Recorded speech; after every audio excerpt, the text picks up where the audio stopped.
I'm 33 and have 2 kids, 12 and 8. I divorced their dad when I discovered he was cheating on me with a mom from our younger son's school group. Despite that betrayal, I agreed to shared custody because I wanted my kids to grow up with their father in their lives. However, since the divorce, he's only been around when he's picking them up for visits. He often goes out with his stepchildren but rarely includes our kids, claiming those outings are spur of the moment and can't always include them. Eventually, I stopped pushing, but I've always thought it was unfair that he keeps his distance from our children's lives. Recently, I decided to upgrade my older son's computer, and he asked if we could give his old one to his cousin, my brother's son. My brother has been a huge support for my kids. He's always available to take them to their school events when I can't and often takes them out to the park or for trips when I'm busy. My ex, on the other hand, is rarely available for them. Anytime I ask him to help with an activity, he has an excuse: he's out of town or swamped with work. Ironically, though, whenever his stepkids need something, he's there. Once, he even argued with the stepkid's father at a school event, insisting he had the right to be there. When my ex found out I gave the computer to my nephew, he got upset. He complained that if I had money to spare on a gift like that, I should have forgiven 2 months of child support he'd missed, since his finances were tight with a new baby. He added that if I could give away a computer, I should have gifted it to either his kids or his stepkids, who shared just one computer among the 3 of them. I told him my finances were none of his business and that I owed nothing to his stepchildren. Then his wife jumped into the conversation, accusing me of spoiling my son by giving him a new computer and of being petty for letting my son bring it to their house, claiming it was just to show off in front of his step-siblings. I told her she had no right to speak to me that way or question my decisions. I added that I allow my kids to see their father so they can grow up with him in their lives, not so she can interfere with how I parent. My ex was offended, but I told him this whole situation could have been avoided if his wife hadn't inserted herself where she doesn't belong. After that, things seemed to calm down until last week. I went to pick up the kids, and my ex was visibly upset. He explained that he tried reading a bedtime story to our youngest. At home, he still likes to be read to before bed, usually by me, his brother, or my brother, and when none of us are around, he listens to audiobooks. Apparently, my ex wanted to make an effort to connect, so he offered to read to him, but our son turned him down, saying he didn't need him for that because he could do it himself. My ex stayed to listen as he searched for a story for 8-year-olds without a dad on his tablet, and it hit him hard. The next day, my ex offered to take our older son to basketball practice, but he replied that he'd be going with his dad. He quickly corrected himself and said uncle. That made my ex even angrier, and when I came to pick up the kids, he confronted me about it. I told him that if our kids feel like they don't have a father, he is only himself to blame. He tried to shift the blame onto me, saying I was the one pushing him away from his role. I told him it's up to him to show up for his kids, not something I can do for him. I reminded him he was the one who broke our family, and he's chosen to be more involved with his stepkids than with his own children. I told him not to kid himself. The kids are growing up, and they're starting to see the reality of who he is as a father. If he keeps this up, he can't expect much from them in the future. After that exchange, his mom called me. While she's always been polite to me, I felt the need to say that I would have appreciated this same concern from her when she supported her son's affair, knowing her grandchildren were losing their father in the process. She hung up, and we haven't spoken since. My brother advised me that I had every right to express how I feel, but he suggested that maybe this discussion shouldn't have happened in front of the kids. Later, my ex texted me saying that if I weren't so difficult, he'd spend more time with them. I told him his duty as a father doesn't depend on whether I'm easy or not, and he knows I've never prevented him from seeing the kids. The truth is, when he has to choose, he prefers outings with his stepkids over his own children, and that's something only he can change. The agreement was to split the time 50-50 with the new baby. Now, he says he doesn't have space for both kids and only picks them up on weekends. When they're at his place, he doesn't take them anywhere. The weekend goes by, and he goes out with his stepchildren and his wife. Even when they used to stay with him half the week, it was the same story. The current agreement is that he can have them whenever he wants. To make it clearer, if they want to have breakfast with me on Monday and dinner with him, that's valid. Here's the thing, now that the agreement is like this, he sees them less than when he was supposed to have them half the time. Update 1. My ex sent me messages saying he wanted to resolve things, stop arguing, and talk to me. I agreed. He came to my house, and we didn't beat around the bush, we went straight to the point. He asked me if I really thought he was a bad father. I replied that, looking back now, I never would have chosen him to be the father of my children. He said it wasn't easy for him, and I answered that it wasn't easy for me either because I take on both his role and mine. He told me he couldn't leave his stepchildren without a father because he had already broken their family, and I replied that he had left his own children without a father. He started crying and told me it was my fault, saying that when the infidelity happened, I refused to forgive him or go to couples therapy. I kept telling him things I'll admit they weren't kind, but none of them were lies. He asked me if, given his current state, I didn't feel sorry for him, and I said no. He told me he didn't think I could be so cruel, And I replied that when I changed jobs, pulled my kids out of school 2 months before the end of the term, moved houses, and watched him disappoint our kids over and over again, any empathy I might have felt turned into apathy. He left after that. His mother called me and said she knew what I had told her son, that he hadn't stopped crying, and that she didn't understand how I could carry so much hatred to hurt her son like that. She said I should just get over it. I answered, with all due respect, what I said wasn't out of hatred but out of truth. If your son is crying, it's because he's finally facing the consequences of his actions. Maybe instead of worrying about how he feels now, you should have taught him to take responsibility and treat people with respect. She said I didn't know what it was like to feel a mother's love and see a child suffer, and I replied that I did understand because I have 2 children who cry over a living father. 2 children who see their dad being a father to other kids when he doesn't have time to be their father. She said he was sorry, and I told her not to put words in his mouth and to stop calling me about anything related to her son. I hung up. I wanted to cry so badly, but I'm a damned mother, and I don't have time for that. I want my kids to feel safe, loved, and strong enough not to need anyone, not even me, to be themselves. Last Thursday, I took my kids to their cousin's birthday party, hosted by my ex-sister-in-law. I still have a good relationship with her. She was the one who told me about the infidelity and that her mother was already encouraging it. My ex showed up alone and irritated. My kids kept their distance from him. They kissed his hand but then ignored him completely. My ex-mother-in-law told the kids they should show more respect to their father, and my eldest replied that he doesn't show respect for me since he and his partner talk badly about me. I scolded my son, not for what he said but for how he addressed his grandmother. I told him it was wrong to eavesdrop on private conversations and repeat them. Then I asked him to gather his things because we were leaving. My ex-mother-in-law asked me not to leave, saying the kids were having fun and we could resolve this as adults. She asked my ex what he had said, and he claimed not to remember. I told her I didn't care, and she said we should be good parents. I replied that to be good parents, you need to be good people first. My ex was getting agitated. My ex-mother-in-law asked why we couldn't have a civilized co-parenting relationship. I told her everything I've mentioned here about his free will to see the kids and how the second custody agreement isn't working since he only sees them some weekends. My ex didn't want to discuss it, saying he had too many kids at home. My ex-mother-in-law told him the only kids who should feel comfortable are his, and the comfort of the others should be provided by their biological father. My ex wanted to end the conversation because his mother was scolding him for being a careless father. He also said it was my fault. I asked him to clarify how it was my fault. You can see the kids whenever you want, what more do you want? He started yelling, claiming I was only being petty because I didn't really need the money since I earned more than him and had fewer kids to feed. I told him I wouldn't continue the conversation and that I'd show him what being uncivilized looks like by filing for the overdue child support payments. His mother asked what I meant by overdue payments. I explained that he was 3 months behind. She was furious, slapped him, and demanded to know what he had done with the money for his children. He answered, I couldn't let Junior miss out on attending the same school as my son. I didn't want him to feel inferior. My ex-mother-in-law said she couldn't believe it, and they started arguing. I left. Yesterday, my ex-mother-in-law came over and said she would pay the overdue fees. She brought the money in cash. I knew my ex would be furious. Here's some context. My ex-mother-in-law doesn't work, doesn't own anything herself, and lives with my ex-sister-in-law. However, she does have significant savings from her inheritance. If she pays the tuition, my ex knows there won't be much left for him when she passes, even though she's still healthy. He's been asking her for years to invest some of that money in his business ideas, but she's always refused. My ex's retaliation was not picking up the kids this weekend. Yesterday, my ex-sister-in-law called me. She doesn't know all the details yet, but apparently, my ex's 15-year-old stepson punched him in the mouth. She said she'll let me know exactly what happened once she finds out. And before anyone asks, the new custody agreement will likely take a year to finalize. The court says the overdue payments are the priority, and the rest can wait. We have more urgent cases.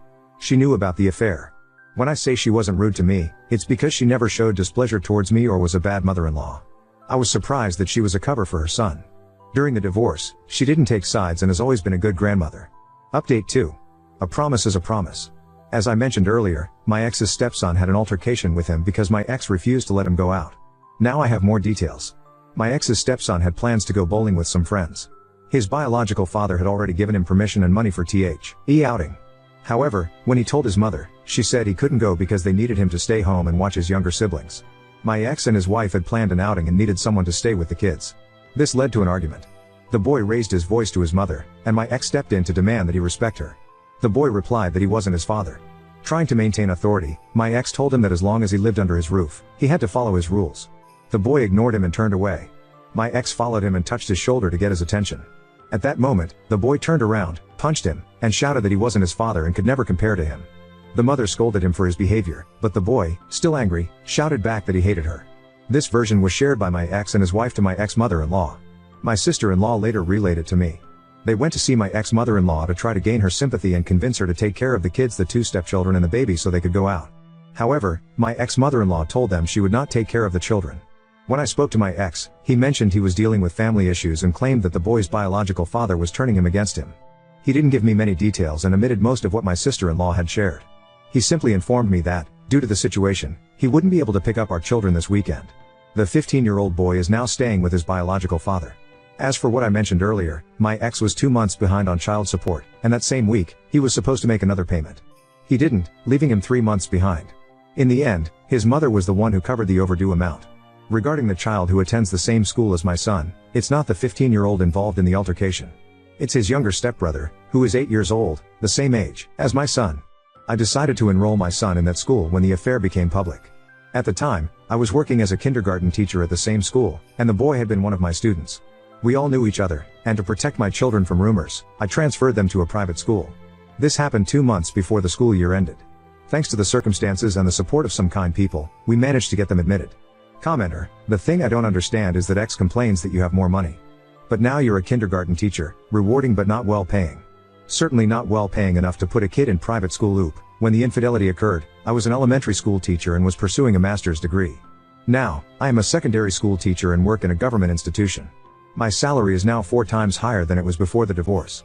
I worked at a public school because I wanted to be close to my children in case something happened. As I mentioned before, my son is still in a private school, but his father pays the tuition so that his stepson can attend there. Commenter: I wonder if he knows that his mother gave you money for his children. He's lucky that you're not an asshole because, legally, he is still behind in child support, especially if she didn't pay it the way the court ordered. I don't believe that courts ever suggest cash payments. Oop, he knows that, that's why he didn't pick up the kids last week. Even my ex-sister-in-law doubts that things happen this way. At first, her wife was crying when her mother said she wouldn't take care of the kids, but the crying stopped, and then the justification started. I know the guy, and I never saw him in violent behavior. Update 3. The discussion was about how I could afford private school tuition on a kindergarten teacher's salary. To clarify, I am no longer a kindergarten teacher, I am a high school teacher, and salaries in education vary significantly depending on the country. In my country, salaries in education are quite competitive compared to other jobs. To clear up any further assumptions, micro businesses, $280, small businesses, $315, medium-sized businesses, $350, large businesses, $370. My field, education, early education, kindergarten, $800, $1,000, primary education, $900, $1,100, secondary education, $1,100, $1,300, secondary education with 5 years of experience, $1,300, $1,400, associate professor, master's degree, $1,050, $1,400, full professor, doctorate, $1,400, $1,750. The cost of living here is affordable, and I mentioned that in several comments. I am not from the United States, where life is more expensive. In my country, this salary is more than enough to live comfortably. I am not rich, but my kids enjoy an excellent quality of life. Private school tuition varies. There are schools as low as $120 per month or less, and of course, there are elite schools that are much more expensive. We use local currency, not dollars. I also have other sources of income that are irrelevant here. Now, to stop the speculation, people assumed I was from multiple countries, calculated my monthly tuition costs, and even tallied up all my expenses. The only thing you missed was calculating the cost of my divorce. Let me save you some trouble. I didn't pay a single cent, and my ex left with nothing but the clothes on his back. Careful not to choke on that. As for my kids not being well cared for, my kids are perfectly fine, and as long as I'm breathing, no one will take that away from them. I saw a lot of concern for my children, but here's a question for you. What about your kids? Are they okay? Did you pay what you owe for their care? When was the last time you saw them? There's no need to worry about my kids. If any of those users want more details, feel free to contact me, and I'll happily send over some bills for you to pay. Why, since you're so interested in my finances and expenses. And regarding my divorce, it was far from amicable, not because of custody that was never an issue, but because my ex lied at every turn to delay and obstruct the process. I didn't accept it then, I don't accept it now, and I never will, not in a million years. For those still questioning my divorce, here are my words to you. Once there's infidelity, there's no family left. This clarification isn't for those who offered helpful comments or advice on my post. End of the informational break. Now, the actual update. The day after my post here, my ex was arrested for domestic violence and child abuse. The father of the boy involved filed a complaint. My ex's wife defended him, claiming that her son was a brat and that this wasn't the first time her son had been violent with him or his younger siblings.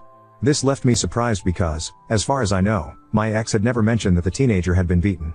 My ex-sister-in-law said that her brother, meaning my ex, never brought it up. I asked my kids if their stepbrother had ever touched them or been violent with them. Both said no. My children are comfortable telling me anything, and their answer was no. My ex and his wife have since changed their story about the incident.